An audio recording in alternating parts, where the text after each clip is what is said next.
Stadion Gelora Jakabaring yang merupakan markas dari klub kebanggaan Sumsel Sriwijaya FC akan segera dilakukan perbaikan dan penambahan fasilitas untuk menghadapi pagelaran Akbar Asian Games 2018. Hal ini membuat spekulasi akan bermarkas di mana SFC selama perbaikan ini dilakukan. Menurut Faisal Mursid, Sekretaris Tim SFC mengatakan, pihak manajemen telah meminta untuk melakukan perbaikan secara bertahap, terutama perbaikan di sekitar stadion terlebih dahulu. Dan untuk rumput stadion perbaikan dilakukan pada bulan Agustus, mengingat saat ini Stadion Bumi Sriwijaya sedang dilakukan perbaikan.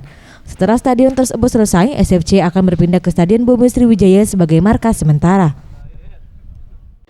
Kita masih meminta agar tetap main di Jakabaring sampai dengan sekitar bulan 8. Nah, kita tidak masalah PU merenovasi stadion, tapi di sekeliling stadion gitu, renovasi.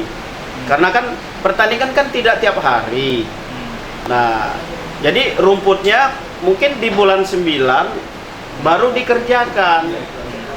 Di satu sisi Stadion Bumi ini bulan Februari ini sudah mulai dikerjakan semuanya termasuk rumput.